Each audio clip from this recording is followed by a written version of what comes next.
I never imagined I'd cross paths with Mrs. Hargrove, now known around my new neighborhood as Linda, ever again. Back in high school, she was the English teacher who made me dread every sunrise. She didn't just teach.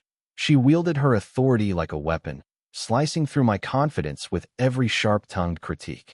Instead of nurturing my writing or coaxing out my creativity, she seemed to relish picking me apart. "You're not trying hard enough, Daniel," she'd snap in front of the class, her voice dripping with disdain. "You'll never amount to anything if you don't meet my standards."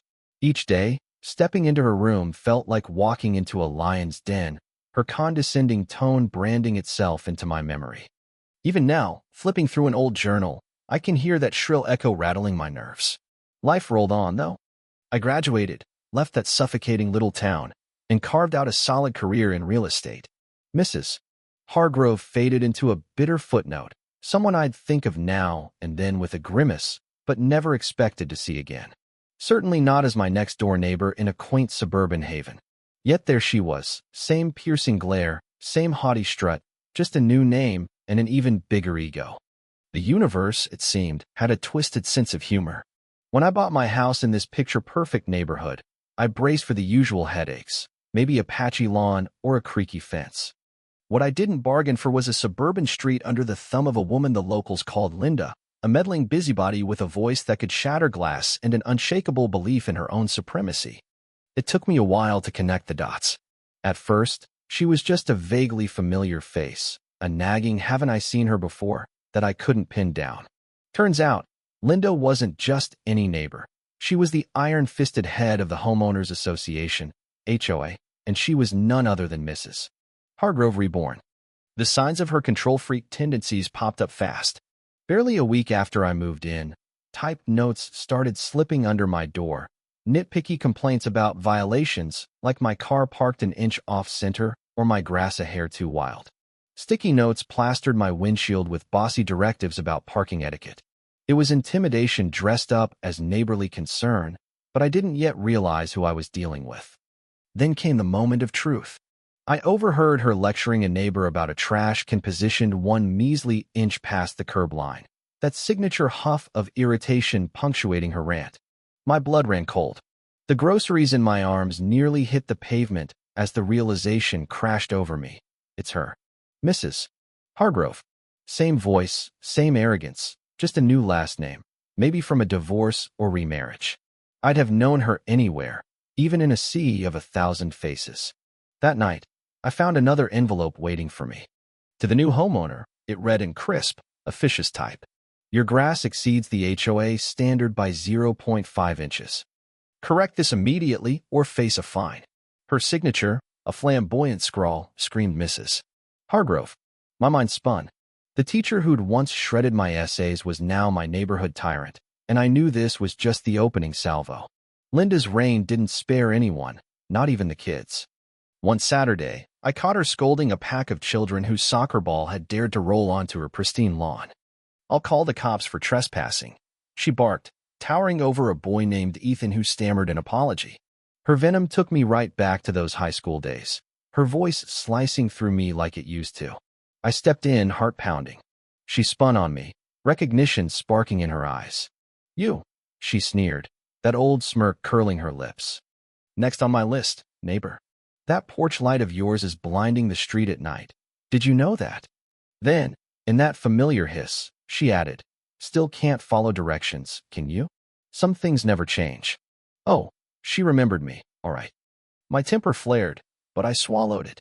"The kids can play in my yard anytime," I said, brushing past her outraged sputter. From that instant, we both knew it was war. The skirmishes escalated quick.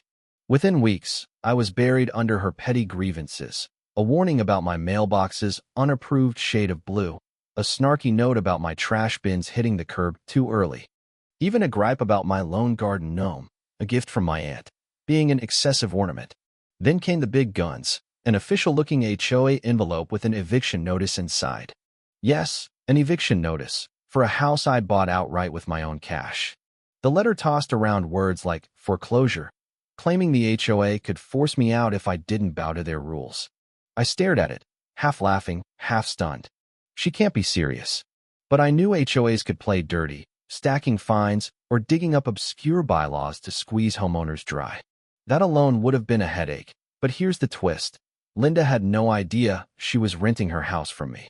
Through my real estate ventures, I'd snapped up a handful of properties in the area years back, including hers. She'd moved in after the last tenants bailed, and I'd never linked Linda Hargrove to my old tormentor until I saw her in the flesh.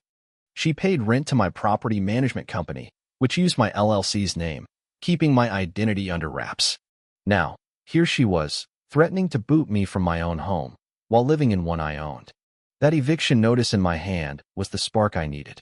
Mrs. Hargrove was about to get schooled, and I couldn't wait to teach her the lesson. That afternoon, I dug into her lease agreement. There it was, in black and white. Linda Hargrove, tenant, dutifully paying rent on my property. My signature sealed the deal. She breached the terms. Unauthorized HOA signs cluttering the yard, harassing residents, meddling with my rights as landlord. I started drafting a blistering email, but stopped short. An email wouldn't do this justice. Mrs. Hargrove loved a public stage for her takedowns back in school. Why not give her a taste of her own medicine? I printed a formal lease termination notice and decided to deliver it face-to-face. The next day, I strolled over to her place around noon. She was in her front yard, berating a mom whose toddler had spilled chalk dust on the sidewalk. "This messes up the whole neighborhood's look," Linda screeched, while the poor woman shrank in embarrassment. Then she spotted me. "Well, if it isn't my former student," she taunted, smirking. "Here to grovel for breaking half the HOA rules? Or did you like my eviction letter?" I took a deep breath, savoring the moment. "Actually," I said, "I've got an eviction notice of my own." I handed her the envelope. Her smugness melted as she tore it open. The color drained from her face, her hands shaking. "What is this?" she croaked. "It's your lease termination," I replied, cool as ice. "That house you're renting? It's mine. You tried to kick me out of my own place, Linda, but you didn't check who your landlord is." Her eyes bounced between the paper and me. You can't do this. I'm HOA president. You've got no power here." "Oh, I do," I shot back. "Your lease bans harassing residents, slapping up signs without approval, and oh yeah, trying to foreclose on property you don't own. Read the fine print." I braced for a meltdown, but she just stood there, mute, a rare sight. The satisfaction hit me like a wave. Of course, Linda didn't go quietly. By morning, an email from the HOA compliance team landed in my inbox, accusing me of retaliatory eviction and threatening fines. "Cease your unlawful actions or face consequences," it warned. I nearly choked on my coffee, laughing. Did they not grasp basic landlord-tenant law? Or had Linda spun some tearful tale? HOAs can't trump state rights, so I fired back. "Linda Hargrove is my tenant. I've terminated her lease legally. Any HOA interference will be met with a lawsuit." I hit send, grinning at her nerve. Later that day, 2 cops showed up at my door. "We've got a complaint," one said. "Linda Hargrove claims you're evicting her illegally and intimidating her." I sighed, inviting them in. I laid out the lease, the eviction notice, all by the book, and Linda's stack of petty threats against me. They pored over it, nodding. "This is legit," one said. "She's got no case. We'll tell her it's a civil issue, not criminal. Sorry for the hassle." As they left, I watched them knock on her door. "Ma'am, don't call us for this," I heard one say before her door slammed shut. Relief washed over me. Her bluff was crumbling. Linda kept swinging, though. She filed harassment claims with the HOA, but they backed off, wary of legal blowback.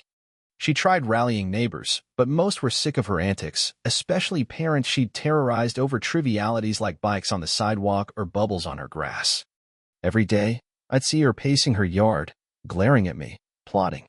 But the law was mine. I'd filed the eviction with the court. She had 30 days to scram, no wiggle room. As the date neared, I thought of teenage me, cowering under her verbal lashings. Now, I held the reins. Eviction day dawned bright and final. A sheriff's car rolled up to her house, my house, right on schedule. I stood across the street, arms folded, as 2 deputies approached her door. Muffled arguing turned into a full-on spectacle. Linda burst onto the porch, yelling, "This is my neighborhood. He's the real problem." She jabbed a finger at me, wild-eyed. The deputies stayed stone-faced. "Ma'am, "This is court-ordered," one said. 15 minutes to grab your essentials, or we'll clear it out. She froze, then erupted, storming inside. Crashes echoed, furniture tipping, her voice shrieking obscenities. A deputy stepped in to stop the rampage. I considered pressing charges for damage, but shook it off. I just wanted her gone. Finally, she emerged, red-faced, dragging a suitcase. Her glare could have melted steel, but she said nothing. She hurled the bag into her car and peeled out, tires screeching. "Just like that, Mrs. Hargrove, Linda was history." The next day, the HOA emailed me about her vacant board seat, calling me a valued resident. I chuckled and declined. Peace settled and kids played freely. The air felt lighter. I figured that was the end. But it wasn't. 2 weeks later, whispers started. Someone spotted Linda's car lurking nearby. Another saw her snooping at the grocery store, asking about me. My gut tightened. Was she really this obsessed?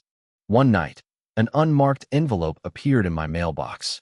Inside was a rambling letter from her, accusing me of targeting her, preying on seniors, she wasn't that old, and causing health crises from stress. Attached were medical records claiming heart issues triggered by my cruelty. They reeked of fakery, classic Linda. She was brewing something. At a community yard sale, she made her move. I was chatting with Ethan's dad when she limped in, neck brace on, cane in hand, looking triumphant. The crowd hushed as she pointed at me. "You ruined my life," she wailed, voice quivering with fake pathos. "I can't pay my bills, can't live normally, all because of him." She waved papers, those dubious records, and clutched her chest. "He's harassed me since I was his teacher. I can't sleep, my heart's failing." Then, with a dramatic cry, she crumpled into a chair, moaning like she was dying. Panic erupted, gasps, shouts for an ambulance.